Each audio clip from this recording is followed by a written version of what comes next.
I'm very grateful to be here. I had a brutal year last year with my cancer. Fortunately, I was lucky enough to have amazing doctors, an incredible support team, family, friends, the boxing world. Turki Alalshikh has turned boxing on its head. Yes. Okay, so there's a totally different landscape. Shout out HG. The big fights are being made. Usyk and Fury have always wanted to fight each other. I remember one time I actually had AJ and Fury was on the phone and they wanted to fight. Yeah. It just didn't happen. 2025 could be one of the greatest boxing years we've ever had. Tyson Fury's got to be switched on from the first spell. I don't think he can really outbox Usyk at this stage of his career at 36. I was going to say, I just fumbled before I even got any words out of my mouth, and we'll roll from that. My name is Charlie Parsons, and you are watching Beyond the Plate on the Stomping Ground with my fantastic co-host, Troy Deeney, who's got a lovely fresh trim, might I add. Finally. And, Looking good. might I just say, the voice of boxing, The legend. Yeah. One of many things we could call you, Mr. Adam Smith. Thank you very much for giving us some of your time. And by the way, just so the viewers know, this man has been a legend over the course of the last 24 hours in Absolute coming in. legend, and that is something Charlie, that you know, I'll drop everything for you. You're a good man. You're a much better man than me. Oh, okay. You wouldn't. You wouldn't do that. Okay. Absolutely That's not. Charlie and I go back, and he knows. No, Adam, I really, really appreciate it. Day to day, Yeah. you are back in the swing of things, back on commentary, back in this busy sport that we love. How are you? Thanks for asking. I'm very grateful to be here. I think that's the most important thing. I have a different perspective on life these days. Full year last year with my cancer. Fortunately, I was lucky enough to have amazing doctors, an incredible support team, family, friends, the boxing world. Kept me going. I had a couple of big scares. Very nearly didn't make it. Sort of springtime last year, but got through that. Had a lot of chemo, belts and braces. Cancer free, had a few checks since. Life's tough. I've got a stoma. Things are harder. But I wake up in the morning, honestly, guys, and I'm just really calm and happy now. I think it was there was a lot of stress in my life, and I did a long stint at Sky Sports, which I loved for nearly 30 years, and amazing people, fantastic opportunities, wonderful times. But it was a hard slog, as you know, in the boxing world. The 24/7 nature of it, balancing everything, and I think I was pretty burnt out, pretty stressed, and I found blood in my urine. It was pretty scary, and eventually got it checked out, and then I got the horrendous news that it was aggressive invasive bladder cancer, and I had to have an emergency operation, prostate, bladder, everything cut out, and it was really tough for me, tough for my family. But as I said, the boxing world were amazing. People like AJ and Tyson Fury were messaging me, and I had Eddie was one of the first in the hospital. Ben Shalom came in, a lot of the promoters, a lot of people were connected, and I just needed time to recover. But I have, and gently, step by step, day by day, getting back into the boxing world that I love. Trying maybe not to get into the epicenter anymore, dance around it a little bit, but it's great. I'm working. You deserve that, though. Yeah, and I'm working on it, I think with a different perspective that you've got. Since you hit rock bottom, you hit a life and death thing. I wake up, as I say, in the morning, and I'm happy. I'm just saying I've got another day. It's one day at a time, and it's lovely that I've got the chance to be back around the athletes that I love. I love fighters. I've been brought up on sportsmen and women since I was a kid. They're all on my walls. They still are, and I'm just grateful to be able to help give back a little bit. So working with Summit, my management company, or Ollie Weingarten's management company, that we look after Sophie Alish and Carl Davis and Narali Yameri and a few fighters, so I get to mentor them. Working with GBM and Izzy, which is great fun. Doing some bits and pieces, Talk Sport, DAZN, some broadcasting, and helping out around the business. And so it's quite nice to be the other side, and it's quite nice to do stuff like this, and it's nice to see the family. Something that me and Troy have never really done on this podcast is go on to the sort of deeper level of stuff. I don't want to do that too much. But yesterday I found myself, we were just having a little chat over WhatsApp, and I found myself, and that's what I just brought up now, just so I can read it word for word. I found myself almost having like a mini rant to Adam, and I said, I've bitten off more than I can chew at times with this job, but I don't want to make that a sob story, as it's a blessing that I'm in this position. And Adam put, keep calm, keep passionate, all of that is great. I'm just grateful every day after my cancer. And that last night really sort of leveled you up. Yeah, because I think you know as well, I wasn't complaining about the position I was in. But like you said, the boxing sphere is weird. You're in the same position at the minute where you do bite off more than you can chew at times. You're moving at 100 miles an hour. But that was that realisation. And actually, I mentioned it to Akim Fenwer, the guest that we've just had before. He said the same thing to me. He said, I just look at every single day as a blessing. And when you said that to me yesterday, it made me think, you know what? Yeah, I've got a lot on my plate at the minute. But, oh, my God, from where I've been in the past to where I am now, I would kill for this position. And it levelled me out. So thank you for that, Charlie, Adam. there's things as well. You know, I help out a food bank in Acton. And things like that just make you aware. I don't think I was really aware before. I think it's just lovely helping out people more. Of course, we've got bills to pay. I have a family to support, so I have to still work and I have to work hard. But just to have that balance a little bit more. I wake up in the morning, I write a gratitude list, just of things that that I'm happy to have in my life. And I've got a wife and 3 beautiful children, and they, I've been on the road a lot through my career. So things I've missed. Obviously, I'm trying to be around as much as possible, but it's tough when you're flying here, there, and everywhere covering the boxing. It's something I love. I've never had to do a day's work in my life because I love what I do. But at the same time, there's a family, there's friends, there's a life outside of boxing, and it's nice to have sort of reacquainted myself with that in what was a brutal year and a horribly difficult and painful year, but one that. I feel lucky to have got through and be alive and fairly well. Can I just ask on that? Sorry, because it hits home a lot. I lost my dad 12 years ago to cancer, 6 weeks from finding out to dying. Wow. And my wife suffers with it now to this day. So I just think, you talk about the gratitude list. I just wondered, obviously you got one of your wonderful kids here with you today. Yeah, Jessam's I just there. wondered, I think we all are a little bit selfish and in our world to do Very what we much want to so. do.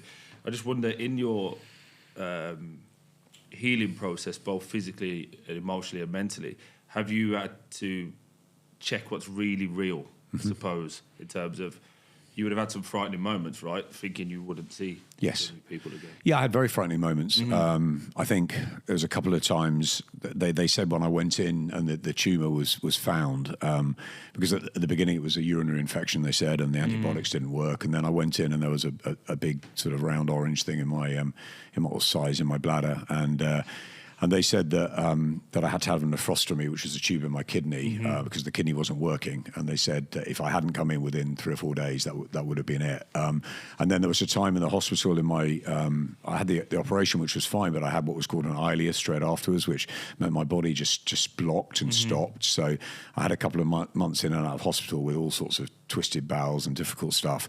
And I remember that one day I walked over from the hospital bed into a bathroom and looked in the mirror.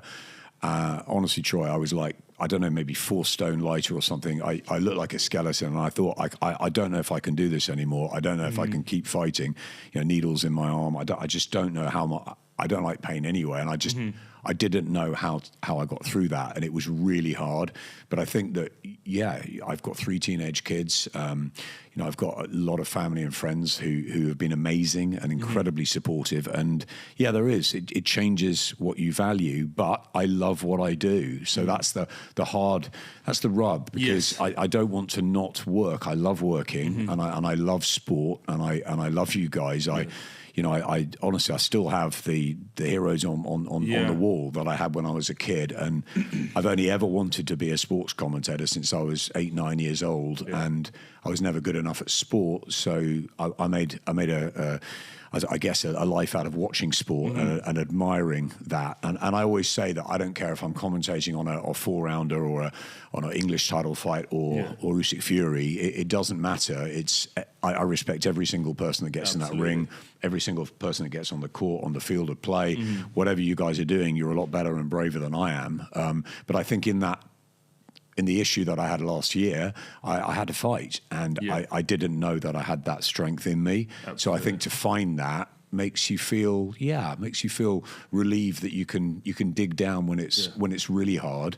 And also, things don't bother me as much now. I'm a lot calmer because if you sort of face death straight on, which I almost did, I think.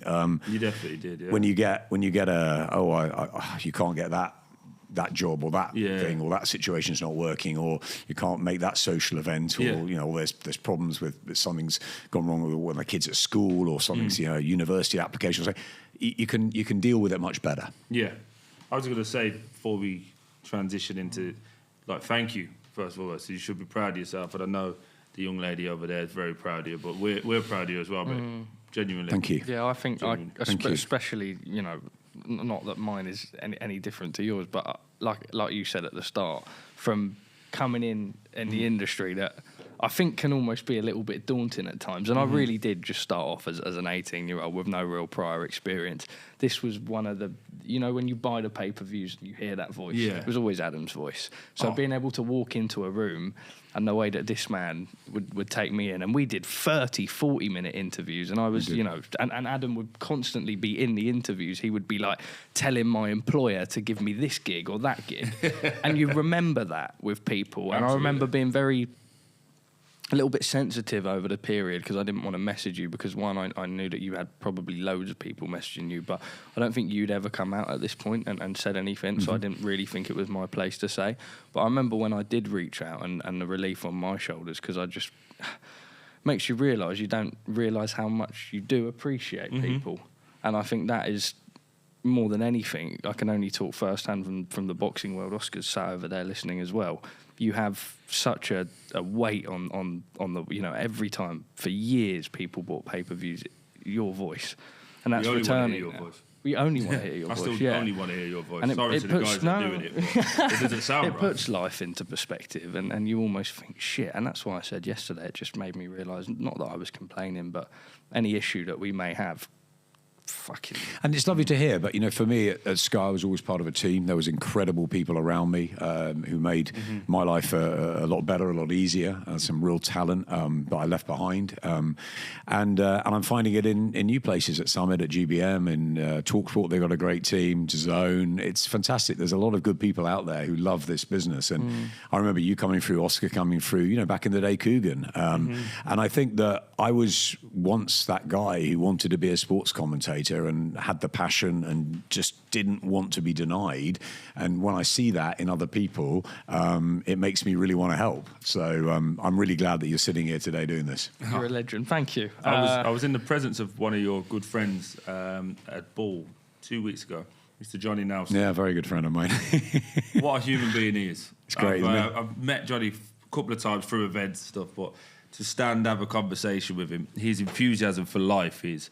Especially, it took me back to, and I'm trying to. I just went on my phone trying to remember the name. What was the name of the show you two had on Sky when you used to interview the boxers? Ringside.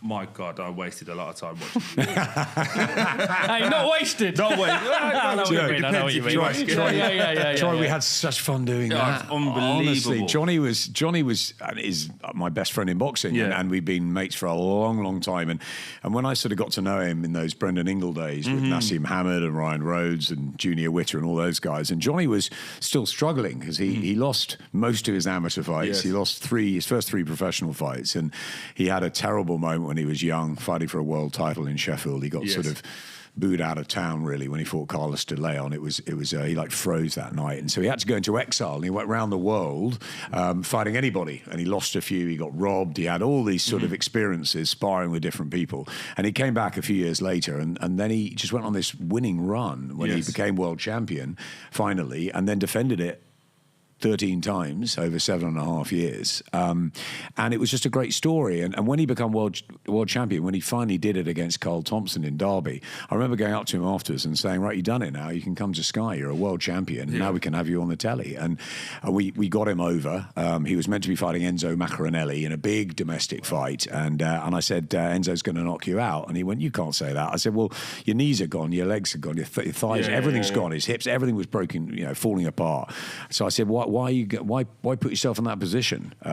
You can't say that. Enzo can't knock me out. He can't lace my boots. All that. I said, Johnny, come over to television, and I'll tell you what, you'll have a great post career. And seeing you do this, and seeing sportsmen and women go on to great things after their careers, really important to me, because you guys are so focused, you're so all in it, that when you retire at 30, 35, 40, whatever, you've got your life ahead of you. And if you're not doing something, if you're not structured, absolutely. And then Johnny came over, and he was a breath of fresh air, because he was fantastic with all levels of fighters. He'd been through the hurt, he'd been through being called names, he'd been through the world title wins, all of that, and he was fantastic. So he was this great sort of, we made this bit of a double act where I was this serious sort of presenter and he could just go and have some fun with the fighters. And we love Ringside. And it was a time where, it was a Thursday night, and it was a time where we just sat on those benches on the set.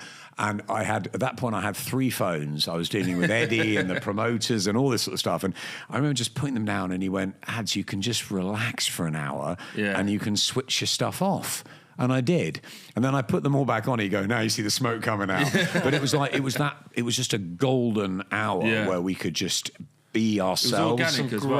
Great. And we had fantastic guests. Great guests. Everyone came through those doors. It was brilliant. It was I great still fun. remember, like, the big ones for me was David Haye, Tyson Fury. When you had that, he come up the other day on Sky. Cole Froch. Is he going to cry? Froch and Groves. So good. Honestly, like so just those moments. good. So like, good. The Galal and Groves. The Galal and Groves with the tie. The Galal and Groves was really Colin and Brooke we had together as well. Funny. Unbelievable. We had Klitschko. I think Klitschko and Haye, one of them was sitting in the other room, didn't want to even come on the set.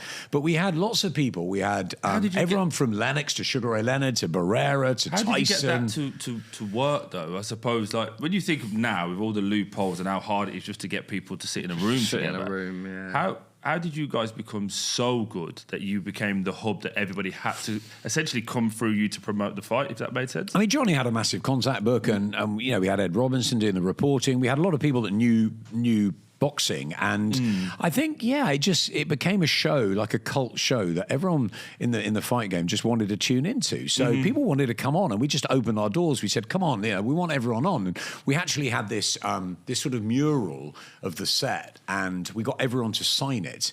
And I've still got it, and I want to raise a lot of money for charity with it. I've still got it in my room back at home. It's got everybody on. I mean, you're talking from the Bens, the Brunos, the Eubanks to the big, global fighters. Says what a good man he is, because if I had something like that in my gaff, I would not be auctioning it. Yeah, but you're a child. No, I've got it. Get older, you realise. I've got it, and maybe it's for bladder cancer or it's something. I'm waiting for that moment, but I've got it, and it's great. And if someone sort of framed it up, it would be. I mean, it's a big piece, but it's unbelievable. And we had a lot of fun, and we did it for I think a 5 or 6 series, and then Sky sort of moved on to other things. Obviously, social media came in, shorter and sharper programming, and it went. And it was a hard act to say goodbye to, because not only did we do the stuff on set, but as soon as we came off set, Johnny and I would sort of have an evening together. He'd come home and the kids were young, and it would just carry on, and we'd just be the same. And people would say, "You like the Ant and Dec in the boxing world?" And we just cracked off each other, and it worked. And we were both from completely different backgrounds. We just fused together.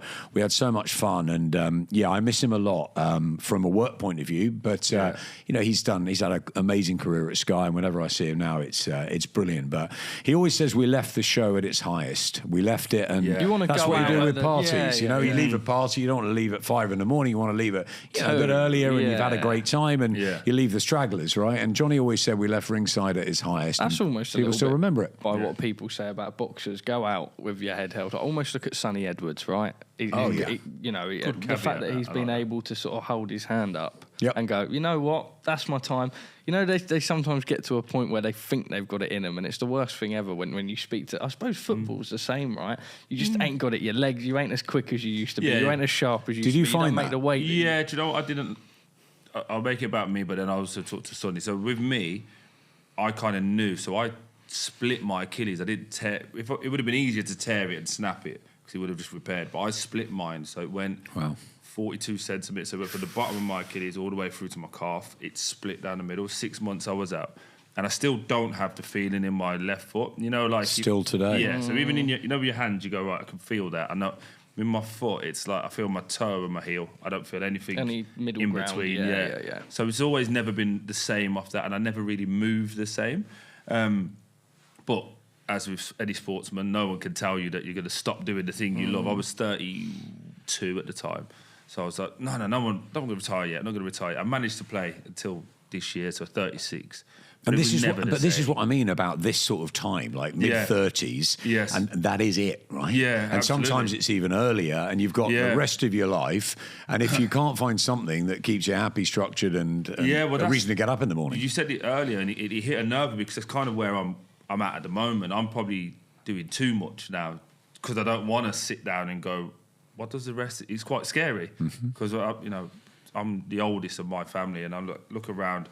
My dad died at 47, so it's like I want to spend loads of time with my kids, but I find I just get in the way now because I'm never normally there. I mess things up. How old are your kids?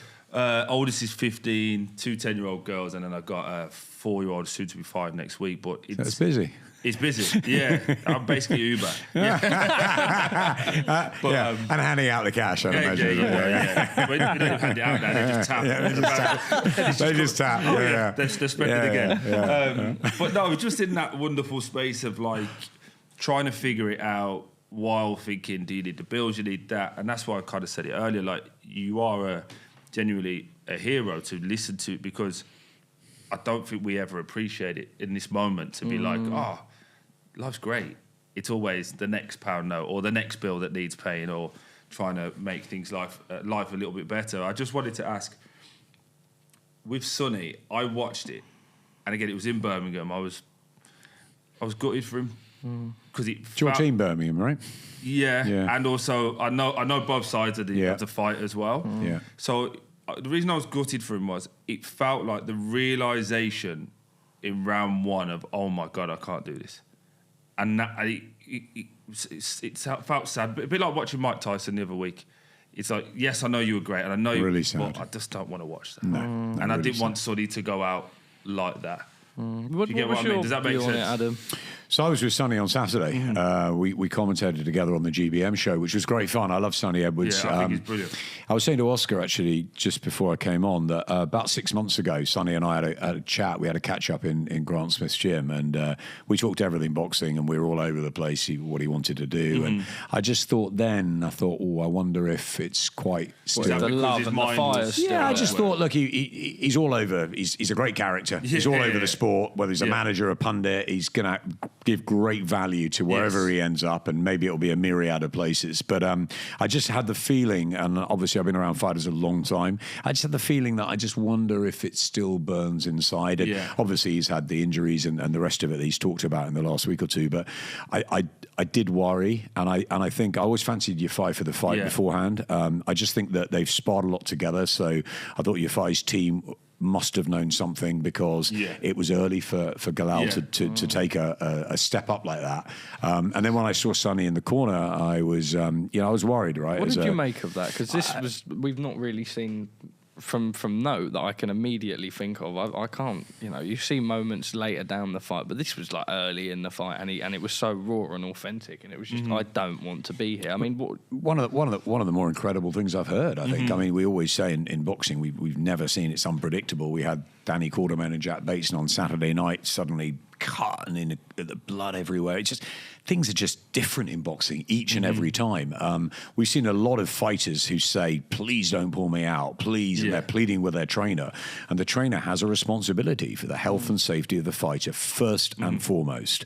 And it was a really odd one, because you think as a cornerman, you think, well, do I pull him out because he doesn't want to be there? And that's the worst. You don't want, as you said in that first round, when it's not there anymore, it's a very lonely place to be, a boxing ring, and a very dangerous one. Absolutely. So what does your corner guy do? And then you think, no, okay, maybe you give him another round. It was interesting, Dave Caldwell on it, because he said, I would have given him another round, and then I would have pulled him out. But, if it's the last hurrah, do you want to go out like that? It's 28. Is he good enough to go a few rounds? I think when you've sort of said that in a corner, it's almost like there's no real coming back from it. Yeah, I found that the corner kind of went, stop feeling sorry for yourself. That's kind of how I thought they felt that they need to snap him out of it. And I kind of felt get like that as in well. A weird way. In a weird way. Yeah. But Sonny knows boxing so well. Yeah, that's true. That is also And he's true. the one that knows his body. And I don't know how bad his body was in the last few months in the build-up to it. Only he and his team know that.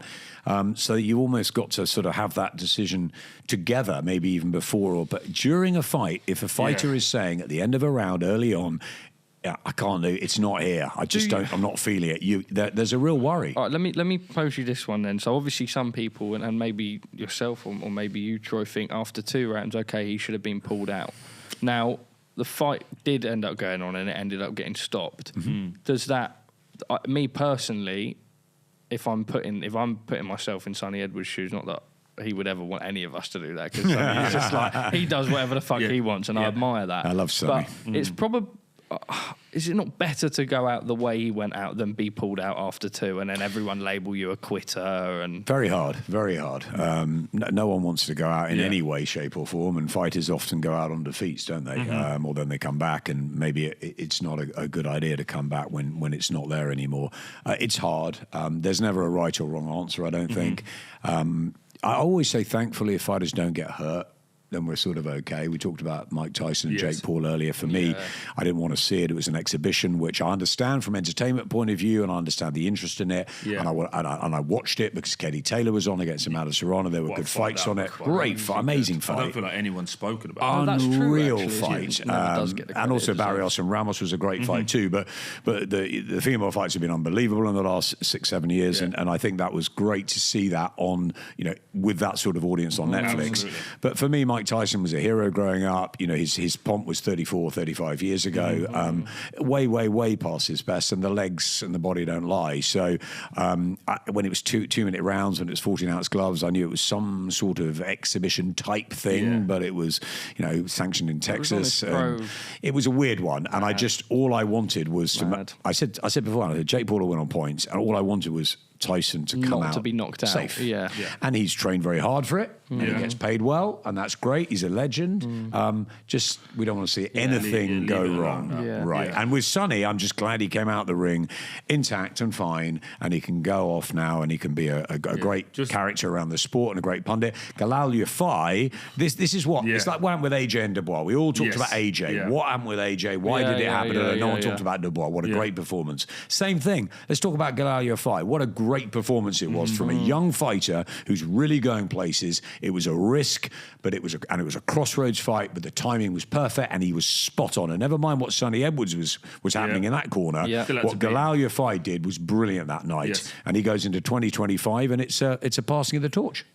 Just very quickly, because I'm conscious that when we drop this next week, I want it to be the nitty-gritty breakdown of Usyk-Fury 2, should I say, because that's what everyone wants to watch. You mentioned there about Jake Paul, Mike Tyson, and it was so weird because we made the decision not to go out for it, but that wasn't because I disagreed with the event, although I didn't particularly agree with the event. You know what it's like in the space, whether we agree with the event or not, we probably can still go the same way. You still watched, I still watched. But I remember watching it thinking it was genius, but not necessarily for the right ways. I was in the pub that night with my mates, and there was a demographic of people speaking about boxing that I only really see speaking about boxing when AJ or Fury fight. And that's what Mike Tyson brought back. The casual fans. So, and that's where I find it so hard to almost, where is that line in the sand drawn? So I said all week, same as you, Jake Paul points. I don't think Jake Paul will hurt a 58-year-old man in terms of knock him out, put him on the canvas. It's not a good look, right? They made an absolute fortune. The eyes that they had on a new broadcaster, by the way, Netflix, not been involved in boxing before, whatever, cool. It showed, But where does the line get drawn, and when do I take my content head off and go, well, I'm going to go and cover that because I know it's going to do X amount of views? At what point are we like, fucking hell, come on, man, like taking the piss here? It's hard. It's a very dangerous sport, and that's the problem with boxing. However, the YouTubers have decided to utilise our sport, which is fantastic. I sat in this very studio with Bazinga a while back. What they did, back in KSI's sort of early days with Joe Weller and fighting Logan, and we were involved in that at Sky. But I like all of that. I love it. And it's entertainment. And if they match them well, it's That's great. That's what I'm saying. If it's well matched and they look after themselves, I've got no problem at all. It's entertainment. The young kids, my 18-year-old, my 17-year-old, my 13-year-old, they know all about it. They know about KSI. Absolutely. They know about Tommy Fury. They know about these guys. And I think it's fantastic to get the young involved and watching boxing. If you've got a Katie and Amanda on the card too, and they see that. And they can go, wow, what a war. It's a great advert. There's a place for everything. There's a place for everything. There's a place for Jake Paul. There's a place for that, but not against an old legend like Mike Tyson. Didn't like it. I like a KSI Jake Paul. I like a KSI Tommy Fury. I like all of those fights. I also like Jake Paul to see how far he can go. Yeah, no, fine. But he's made that wonderful narrative now where I think Jake Paul needs to be studied. He's one of the smartest people I've ever seen. He is. Because he's made a load of people really dislike him, and everyone wants to see him get hurt now. So Floyd Mayweather... Troy, you've hit the nail on the head. When I went out to interview Logan before the KSI fight, I was just blown away. Yeah. I just couldn't believe this guy and the two of them and how much they dedicated their life to YouTube, how hard they'd worked, how clever they were, and the businesses they were starting. I was amazed. Yeah. And then I thought, well, okay, let's and they've chosen boxing. Why not? No, let's enjoy it. Jake Paul, do you see a world now, or would you put money on it that he doesn't get the Canelo fight? No. I don't. I think he'll get the Canelo fight. But okay, so this he is might lose that fight. So this is where and he could I go at the have end to, of it. I'm 200 million better off. Thanks very much. So I'm such a... And go and do something else. I'm such a new-gen boxing fan in that, and I say that purely just because of my age. That doesn't mean I haven't watched the great fights over the years, but I see it as in, like, I grew up immersed in this social media world. I used to watch these guys. But my thing is, like, and like I said, it goes back to earlier, where is the line drawn, in that... And I know he's doing it to get me to bite and to get all of us to bite and sit here. But when he's calling out Canelo and saying he'll knock out Canelo and then fucking does it with Conor McGregor or whoever, different level because he's an MMA fighter. Yep. But we all know he's not going to knock out Canelo. Yep. I don't even think he knows he's going to knock out Canelo. But I can't sit here and not be rattled by it because it rattles me. He ain't going to knock Canelo out. But what we love, and I think this is the perfect segue into the Usyk-Fury conversations and what happens on February the 22nd and all the big stuff in Saudi, is that Turki Alalshikh has turned boxing on its head. Yes. Okay, so there's a totally different landscape. Shout out HG. The big fights are being made. All the fights we want, the dream fights, the sweets in the jar, he's picking them out and putting them together. So we've got that. We've also got what's happening in the States with the YouTubers. Yeah. We've also got, I've just come fresh off a GBM show, which is fantastic. I know Top Tier also had a show on the weekend. We're getting great content in Britain. So we're getting terrific domestic stuff. A fantastic lineup next year. I know Matchroom are doing more shows than ever. Queensbury got this huge deal with DAZN. They're linking up with DAZN, yeah. Every single week is going to be packed with boxing. And we've got these star-studded sort of nights, or certainly cards. February 22nd is, in my 30 years... The best card. The best card I have ever seen. I had to go back through the history books and look at sort of Don King and the Julio Cesar Chavez days. And I remember 7, 8 world title fights in Memphis one time, but not at the same level, not at the same competitiveness. This is astonishing. Jean Caballel opening a Jean Caballel as a starter. I mean, let's put Boazzi and Callum Smith in as a sort of little sprinkler. It's ridiculous. I'm so pleased that Daniel Dubois fights Joe Parker. It's a fight that I wanted both of them to take. Great fight. And then you've got the Bivol Beterbiev rematch. You've got Virgil Ortiz, one of my favourite fighters. It's just fantastic. And I think that, but having that, plus having Jake Paul call everyone out and keep that going, misfits flying, and you've got everything happening in Britain, has there ever been a better time for boxing? Love that. And it's fucking true. Bang to rights. Right, let's get on to it. 15 minutes, nitty gritty. The fight that, you know what's mad? I sit here and it is just for the viewers' discrepancy. It is the 9th of December. Yeah. The fight happens on the 21st. Now, I don't want to sit here and saying it's going under the radar because buy the pay-per-view, DAZN.com/TSG. Big up the Stomping Ground every time. Yeah, obviously, bro. Okay. Sorry, guys. You can definitely buy, and we'll get a little proceed out of that. There we go. And I'm working for DAZN as well. Oh, you can say it. You get to listen to this man's voice as well. It feels like, I mean, it's monumental, right? It's not undisputed. We know that. Let's take it back to May the 18th. Yep. Could have been stopped in the 9th. Could have been. Wasn't stopped in the 9th. Probably. You say that. Let's go this firstly. You've seen Tyson Fury get up and be buzzed and hurt in ways that get up never before. Deontay Wilder won. So you almost think, give him the benefit of the doubt, right? And I look at that, is that and I think, as a referee, I think ref it fair though? Yes, because if Usyk was in that trouble, would it have been stopped? Yeah, probably. But do you not then do it by the discrepancy of the fighter and the experiences of the fighter? Maybe. If you are refereeing a fight, you know that Tyson Fury can literally be out cold, and within 10 seconds, he's got his arms behind his back going like that. I agree. So to I me, agree it's with a that. But discrepancy I thing. thought the idea of a referee was to stick to the laws and ref it to the idea of to the letter of the law. Maybe that's just happens in football, Adam? not in. Yeah, boxing. I think the referee has discretion Yes. when you're in the heat of a moment. We all remember Howard Foster stopping Frochgroves one. That's where my mind went to. I And was at that so fight. every referee has to make that decision, and you'd rather do it too soon rather than too late. Absolutely. For health reasons. A situation like that, Fury was being bounced around, he didn't throw anything back. It could have been and probably should have been stopped. However, the fact that he came back in 10, 11, 12 was great for the fans, great Absolutely. for Fury, and great for everybody. So it didn't matter, actually, but probably should have been halted, and Tyson knows that. He lost the fight. He was kidding himself that he won it for a while. I did some stuff with him in Box Park of the day that Dubois beat Joshua, and he was still saying to fans, "Oh, I won it by 2-3 rounds." Then by the time the press conference came around with Usyk in the Hitman outfit, he was then completely changed, and he was saying, "No, Usyk won the fight. I'm straight back. I'm going to take this more seriously than ever." He's locked himself away without media. All good signs Malta, coming out of the Fury camp. Locked himself, little place in Malta. He's kept his camp very, very skinny. It's great. I've been out with Usyk in Spain. He's looking phenomenal. I had a number of days with him. So I'm really looking forward to it. It was a great fight first time around. Tyson had an amazing part of it between sort of round 4 and 7, where he looked like he was going to get the stoppage. I thought Usyk was brilliant beginning, and I thought he trapped him in the corners at times. I thought his footwork was fantastic. And he's a puzzle. He's an absolute unique maestro of the ring. And he trains so hard. He's almost 38, guys. Yes. And he looks like he's a 34, 35-year-old. Tyson's 36.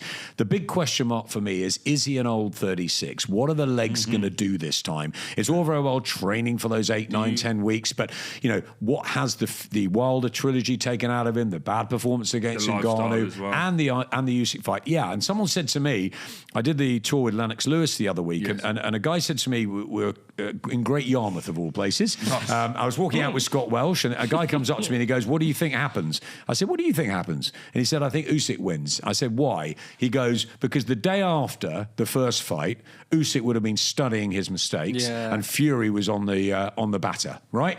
And that's Tyson. Tyson does that and comes back, whatever, we know that. But he is the consummate professional, Oleksandr Usyk. So I expect Usyk to be as good as he was last time. The question is, can Tyson be better? He should be able to be better. He messed around a little bit at times. He can use his weight in a more effective way, I think. But are the legs going to be the same for Tyson Fury at this stage of his career? I've got an Usyk question. I've watched Tony Bellew, who... He was a student of the game, and you'd expect Very much so. to know what he's doing. Couldn't figure him out, and he gets better in the later rounds. I saw both AJ fights. He gets better in the later rounds.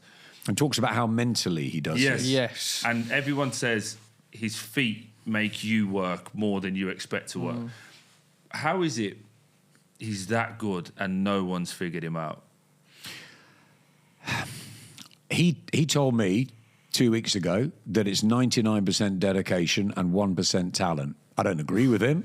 He's incredibly talented. You just watch him do anything. He could have been a professional swimmer. He's a footballer. He is so talented. His rhythm, his balance is for a big guy. Okay, Loma, one person at lighter weights, but for a big guy, incredible. The way he's come up from light heavy up to cruiserweight, unified cruiserweight, undisputed at heavyweight. He's a one-off. He's unique. And I think he is incredibly dedicated and absolutely loves being fit and in shape and challenging himself. But of course he has wonderful talent. I think it's his IQ. He's a southpaw. He's clever. He uses his feet beautifully. And he knows how to ride fights as well when he's in a bit of trouble. We saw that, after he had that rocky 6-7 rounds, the uppercut had hurt him, came back to his corner, and you thought, okay, is this the beginning of the end for Usyk? But it was a second wind or a third wind. He just came again. And I think that does come down to the sort of individual he is. fighting on the front line for a country that he adores. But being around him in training camp, it is meticulous. It is military precision. There are 3 training sessions a day. He leaves no stone unturned, and he knows how hard a challenge it is again. But then again, this time, Fury, having been in with him, knows how good Usyk is. Yeah. Fury is very good at rematches. We saw it with John McDermott. Yes. We obviously saw it with Deontay Wilder, which I think was his best performance ever, the second fight. Will we see it again? It's heavyweight boxing. He has advantages in there, Tyson Fury. But again, I go back to, does he have the legs? Yeah. For me, if he has the legs at this stage, it's going to be very interesting. If he doesn't, he could get knocked out this time. Adam, if Oleksandr wins, I'm buying it now after that.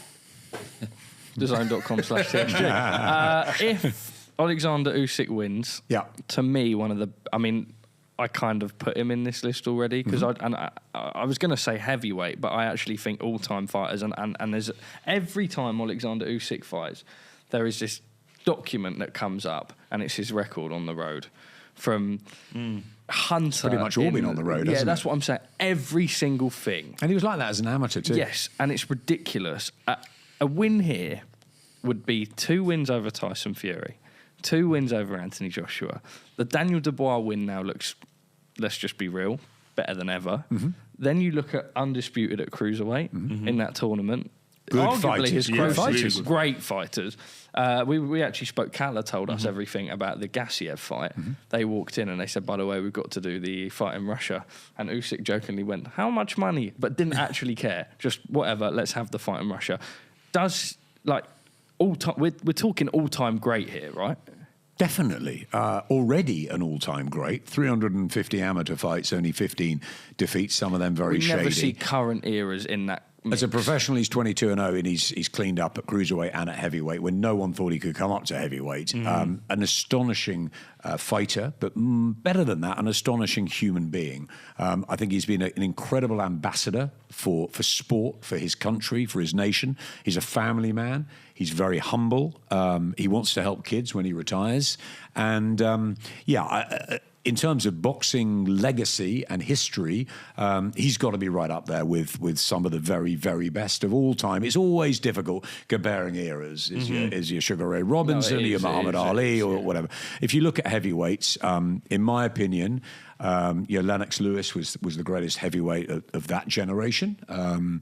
As he said, he cleaned up all the misfits. But he was, and he rebounded from 2 defeats and did that. I think Tyson Fury has been brilliant, and I think his story is captivating, and what he's done from being 25, 26 stone when Eddie and I saw him in Monaco that time, and he said he was going to become world champion again. I didn't even think he'd get back in a ring. That the story and what he's put himself through, phenomenal. And as a character and a personality and a fighter, stands in his own place as well. Not as good, in my opinion, as Lennox Lewis and those achievements. If you look at Usyk, yes, having done the double over AJ, having beaten everybody in front of him, Chisora should be proud of his performance now, right? Yeah. And then, beating Dubois, and if he beats Fury twice, his legacy will be cemented forever in history. And what will he do next? He still wants to fight on because he's loving it. But Oleksandr Usyk is one of the greatest fighters that's ever lived. Just on that, a person that we both work with, Mr. Simon Jordan, yes, made a comment the other day. I was wondering what your take was. He thinks this current crop of UK heavyweights isn't as good as we make them out to be. Is that a fair assessment, unfair assessment? Well, Simon always likes a bit of controversy, and I love having a debate with him. I think it's a very good set at the moment. I mean, we've got Dillian White fighting in Gibraltar at the weekend. We've got Moses Atauma coming through. British heavyweights. It's the one everyone's talking about now. and of course, you've had the Chisoras, and there's been a good set of heavyweights around this time. AJ's been very good, 2-time heavyweight champion, and of course what he did for boxing, he's transcended in the this sport. Country, the golden boy, and as I said, what Fury's done has been fantastic. Wilder was dangerous in the States. It's been a good era. Has it been the era of Bowe and Holyfield and Lewis and Tyson that I sort of started out in? Possibly not, but at the same time, it's, as I said, it's very difficult to compare because there's lots of different things. Social media is a lot different now. Can you imagine if Prince Nassim Hamid and Ricky Hatton had been around in social media days? How big would Naz have been? How big would Hamid have been if there was social media? We might not have seen the fight if there was social media, because we'd have all the politics of today going on. You see, we don't know. What we're getting now is the big fights, and that's great. But I do think whatever happens with Fury and Usyk, I suppose if Fury wins, they'll look for a trilogy. But if Fury loses, he fights AJ. But I think whatever happens on December 21st, AJ Fury or Fury AJ has to happen in 2025. Sorry to interrupt you. Do you think, are we in a place where it becomes Cal Brook, Amir Khan? It still gets enough eyes, but we're like, Troy, that's a really good point. And when I was at Sky, there was a debate over whether we still did Brook Khan at that stage pay-per-view. For me, yes, because the story was old. It was a 20-year story, but it was an amazing story, and I knew it would do good buys. Were they both at the right at the end of their careers? Of course. And as we saw, Amir, struggled to get through that one, but did, and Kel was brilliant. Would it have been different 5 years before, 10 years before? The results could have changed each and every time. We never got Hatton Witter. We never got Bo against Lennox Lewis. Yeah. We never got Calzaghe and Froch. Okay, I still think Fury and Joshua, as Charlie said earlier with the Tyson stuff, they are the fighters that people know in the streets. Absolutely. You walk down there, people still don't know a lot about Oleksandr Usyk, which is a shame, or Bivol and Batebiev. But Fury and Joshua, they know. So it doesn't matter if Fury gets knocked out this time. It doesn't matter. Joshua and Fury would always sell, and people will go to it. Tyson Fury, it could, like you say, whatever happens in this fight, I just find it so bonkers where we talk about these names that people discuss in a pub, right? Say Tyson Fury, for whatever happens, gets blasted out in a round, right? Let's touch wood that doesn't happen, because I will always back the Brit on any occasion. But for argument's sake, it happened. I was speaking to my mate's dad in the car, proper boxing nut, and he's going, no, I don't want to see Fury Joshua now. I don't want to see Fury Joshua now. And I said, you can say that now, but I promise you on fight week. Of course. And even if Fury lost 20 times or Joshua lost 20 times, don't get me wrong, it's not the same. And I have this conversation with Amir. We had the conversation You're with talking Amir. with boxing fans. Yeah. Okay. If you mention outside of this, well, they've got to fight. But I think even boxing fans, really, let's not lie. We want to see them in the ring. Of course we do. Has it come too late? Yeah, maybe. But do I actually think, okay, would we have loved to have seen them both in their primes off wins? Potentially. Let's just see them together. And I actually think the best way for that could be AJ off the back of a loss to Dubois and Fury off 2 losses to Usyk. There's a couple of times where that fight should have been made. And I can categorically sit here and tell you it is not the fighter's fault. Yeah. Joshua and Fury have always wanted to fight each other. I remember one time I actually had AJ and Fury was on the phone, and they wanted to fight. Yeah. It just didn't happen. Of course. Politics. And now we've got a different world with Turkey and what's happening in Saudi.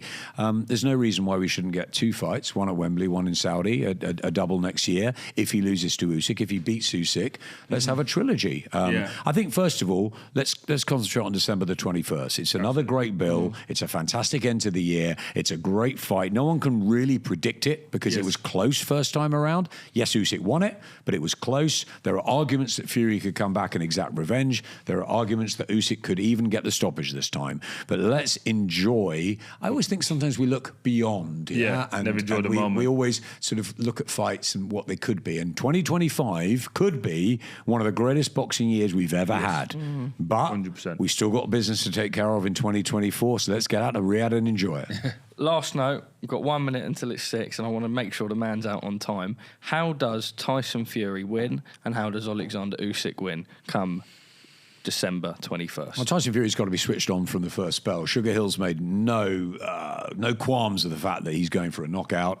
He'll come in a bit bigger. Hopefully not too big, he won't slow him down, but he needs to be a little bit bigger. I think he needs to really utilise his size.